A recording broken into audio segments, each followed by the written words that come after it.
নমস্কাৰ, আজি এটা গুৰুত্বপূৰ্ণ ভিডিঅ' আপোনালোকলৈ শ্বেয়াৰ কৰিছোঁ। আশা ৰাখিছোঁ আপোনালোকে প্ৰথমবাৰ শেষলৈকে চাব। বিশেষকৈ আমাৰ মহিলাসকলক কৈছোঁ, আপোনালোকে বহুতো নজনা কথা আজি জানিব পাৰিব। আহক তেনেহ'লে মই ভিডিঅ'টো আৰম্ভ কৰিছোঁ। এনেকুৱা থলুৱা মাছসমূহ আমি নিমখ দি ধুওঁ। পথাৰৰ মাছবিলাক নিমখ দি খুব ধুনীয়াকৈ এনেকৈ কৰি শুকানে এনেকৈ কৰি লওঁ। তাৰপৰা পানী ঢালি ধুওঁ। বাচিবলৈও ভাল নিমখ দিলে এইখিনি কাৰৈ তোলা, এইফালে এইকেইটা পুঠি গৰৈ এটা আছে।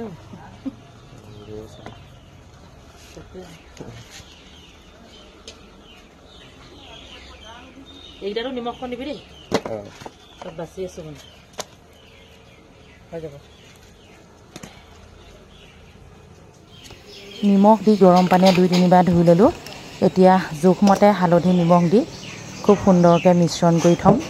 যিহেতু কাৰৈ মাছ 2টামান আছে, গৰৈ মাছ 1টা, শিঙি মাছ, এনেধৰণে আছে মাছখিনি। একেবাৰে থলুৱা মাছ যিয়ে নহওক। এতিয়া এয়া হৈছে বাঁহৰ গাজ। এইখিনি বৈয়ামত ভৰাবলৈকে আছে। এনেধৰণে মই এতিয়া 3 দিনমান হ'ল থোৱা। যিহেতু অলপ টেঙা হৈছে, টেঙা হোৱা বাঁহৰ গাজ লগতে পথাৰৰ মাছৰ লগত বৰ সুন্দৰকৈ মিলে নহয়নে?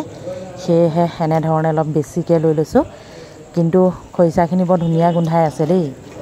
গোন্ধটোতে খাওঁ লাগি গৈছে। যি কি নহওক, এইবাৰ আপোনালোকে খৰিচা থ'লেনে বাৰু? মই বহুত কিবাকিবি থৈছোঁ। এইফালে ৰঙালাও আগ, বাকী কেৰাহী পাতি লৈছোঁ। আপোনালোকে চাই থাকক মই কেনেধৰণে বনাম। এয়া সৰিয়হৰ তেল গৰম হৈ গ'ল।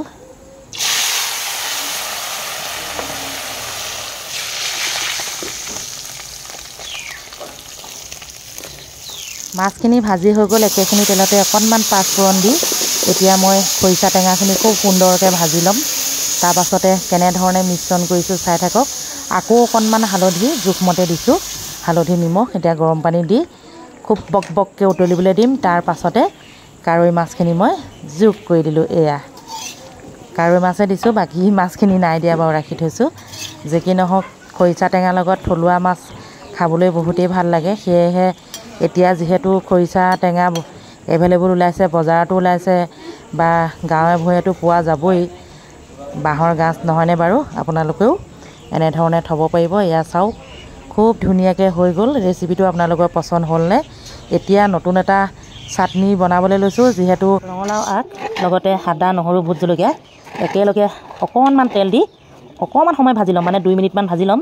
তাৰপিছতে মিক্সিত দি পেলাই চাটনি বনাম। এনেধৰণে মই আগতে কেইবাবাৰো ভিডিঅ' শ্বেয়াৰ কৰিছোঁ। ৰঙালাও পাতৰ চাটনি খাবলৈ বহুতেই ভাল লাগে। লগত আদা, নহৰু, জলকীয়া হ'ব লাগে, বেলেগ একো দিব নালাগে। নিমখটো জোখমতে দিলেই হ'ল। এতিয়া মই বনাবলৈ লৈছোঁ। এয়া তেলখিনি গৰম হ'ল, পাঁচফোৰণ অকণমান দি দিলোঁ।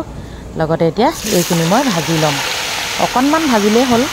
আদা, নহৰু কেঁচা গোন্ধটো গ'লেই হ'ল আৰু। বাকী শাকখিনিও অকণমান সময় ভজাৰ পাছতে খুব ধুনীয়াকৈ মিহি হৈ যাব। চাটনিখিনি খাবলৈও বহুত ভাল লাগিব।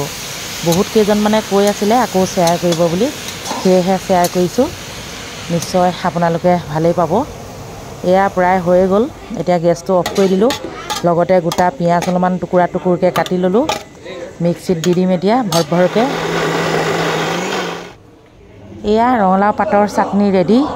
মই যিহেতু হোটেলত খোৱাবৰ বাবে বনাইছোঁ, বেছিকৈ বনাইছোঁ।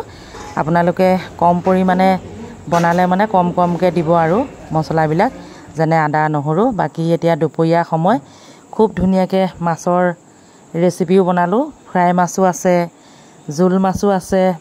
আজি ব্লগটো চাই আপোনালোকে নিশ্চয় ভাল পালে। যদি ভাল পালে লাইক কমেণ্ট কৰি দিব। লগতে যিসকলে ফেচবুকত চাই আছে আটাইকে ধন্যবাদ জনাইছোঁ। যদি ইউটিউব চেনেলত চাই আছে আটাইকে মোৰ চেনেলৰ তৰফৰ পৰা মৰম যাচিছোঁ। আজিলৈ আহিছোঁ, বাই বাই। আকৌ লগ পাম।